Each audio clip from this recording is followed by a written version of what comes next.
Assalamualaikum warahmatullahi wabarakatuh. Kami dari kelompok 1 akan menjabarkan materi terkait teori belajar. Selamat menyaksikan.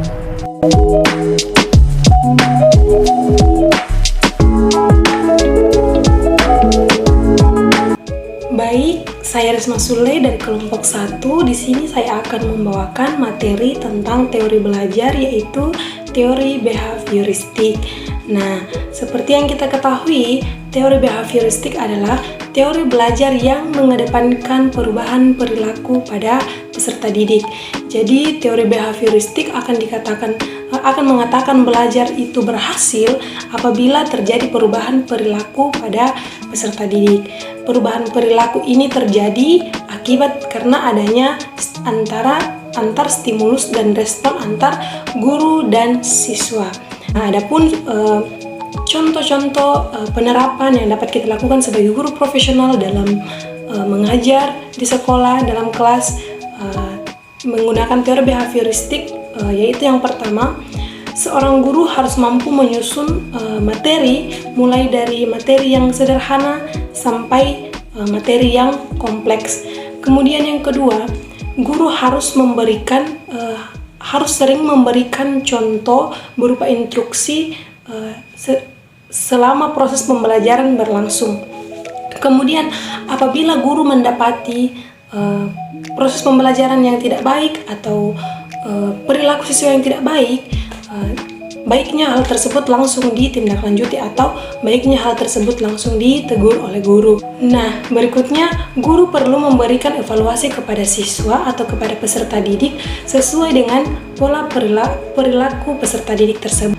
Kemudian yang terakhir yaitu guru dituntut harus mampu memberikan penguatan baik itu penguatan dari sisi negatif maupun dari sisi positif untuk mendapatkan hasil yang maksimal. Nah, untuk teori pembelajaran yang berikutnya akan disambung oleh teman saya.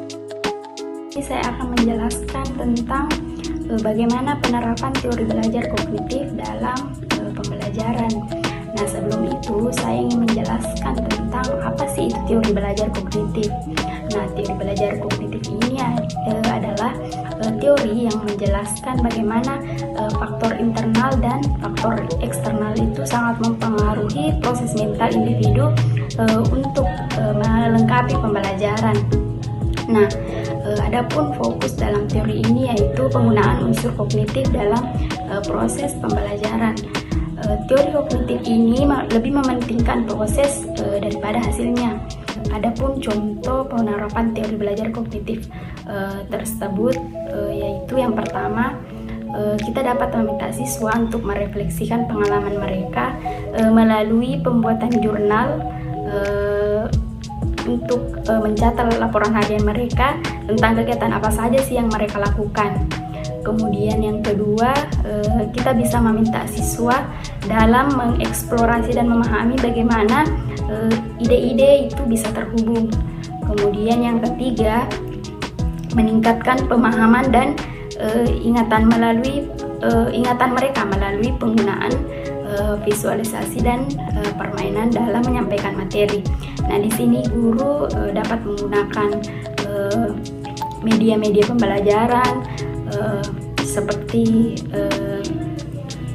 media yang menggunakan visualisasi agar materi yang disampaikan itu dapat lebih mudah dipahami dan diingat oleh peserta didik. Baik, terima kasih atas kesempatannya. Saya Nur Hikmah Amalia. Pada kesempatan kali ini saya akan membahas terkait teori konstruktivisme, yang mana teori konstruktivisme ini merupakan teori belajar yang mengedepankan proses membangun pengetahuan yang telah dipelajari. Kegiatan membangun bisa memicu peserta didik untuk selalu aktif, sehingga kecerdasannya akan meningkat. Dalam teori konstruktivisme ini mengakui bahwa peserta didik akan menginterpretasikan informasi ke dalam pikirannya hanya pada konteks pengalaman, pada konteks pengetahuan mereka sendiri, kebutuhan, dan latar belakangnya serta minatnya. Selanjutnya, dalam pengaplikasian teori belajar konstruktivisme perlu diperhatikan sebagai berikut. Yang pertama, Bapak Ibu memanfaatkan pengetahuan awal peserta didik. Yang kedua, mampu menciptakan pembelajaran yang bermakna melalui pengalaman. Yang ketiga, menciptakan lingkungan sosial yang kondusif. Yang keempat, memotivasi kemandirian peserta didik. Yang kelima, memunculkan rasa keingintahuan peserta didik terhadap suatu permasalahan sosial melalui bertanya. Yang keenam, membentuk kelompok-kelompok belajar tertentu. Adapun kegiatan yang berpijak pada teori konstruktivisme ini, yaitu latihan memecahkan masalah, seringkali dilakukan melalui belajar kelompok dengan menganalisis masalah dalam kehidupan sehari-hari. Baik, selanjutnya bentuk pembelajaran konstruktivisme. Yang pertama itu pembelajaran kooperatif. Yang kedua, pembelajaran berdasarkan masalah. Yang ketiga, pembelajaran individual. Yang keempat itu discovery learning. Yang kelima, the accelerative learning. Dan terakhir, quantum learning. Assalamualaikum warahmatullahi wabarakatuh. Saya akan melanjutkan pertanyaan dari nomor 2, yaitu model-model pembelajaran apa saja yang terbentuk berdasarkan prinsip konstruktivisme. Model pembelajaran dengan prinsip konstruktivisme dapat menjadi solusi dalam menjawab kesenjangan dunia pendidikan yang ideal dengan kehidupan realistis yang dihadapi oleh peserta didik. Lewat pembelajaran konstruktivisme, peserta didik akan mampu untuk melihat dan memahami realitas dalam mengembangkan kemampuan berpikir dan melibatkan perasaan yang memotivasi mereka untuk berbuat sesuatu dengan konkret. Pembelajaran konstruktivisme ataupun prinsip konstruktivisme itu sendiri menggunakan sumber belajar yang bervariasi. Dalam hal ini, siswa membentuk interpretasi mereka sendiri terhadap data ataupun fakta itu sendiri. Hal yang menjadi acuan dalam pembelajaran dengan prinsip konstruktivisme yaitu pertama, mengutamakan pembelajaran yang bersifat nyata dalam konteks yang relevan. Yang kedua, mengutamakan proses. Yang ketiga, menanamkan pembelajaran dalam konteks pengalaman sosial. Dan yang terakhir itu pembelajaran yang dilakukan dalam upaya mengkonstruksi pengetahuan ataupun pengalaman dari peserta didik. Jadi, model yang terbentuk berdasarkan prinsip konstruktivisme antara lain: 1. Model pembelajaran berbasis proyek atau biasa disebut dengan project based learning adalah model pembelajaran yang menggunakan proyek ataupun kegiatan sebagai media dalam belajar. Yang kedua, model pembelajaran berbasis masalah atau problem based learning, di mana model ini pembelajaran menggunakan berbagai kemampuan berpikir dari peserta didik secara individu ataupun kelompok, serta lingkungan yang nyata untuk mengatasi permasalahan. Yang ketiga adalah discovery learning ataupun pembelajaran penemuan, di mana pembelajaran ini ataupun model ini lebih berpusat kepada peserta didik dibanding guru. Pengalaman langsung ataupun proses pembelajaran ini menjadi patokan utama dalam pelaksanaannya, dan model pembelajaran discovery learning ataupun penemuan ini merupakan model yang lebih menekankan pada pengalaman langsung ataupun lebih mengutamakan proses daripada hasil belajar dari siswa tersebut. Adapun beberapa tipe-tipe model yang terbentuk berdasarkan prinsip konstruktivisme, yaitu tipe model cooperative script, yang kedua tipe model pembelajaran jigsaw, yang ketiga tipe model group investigation.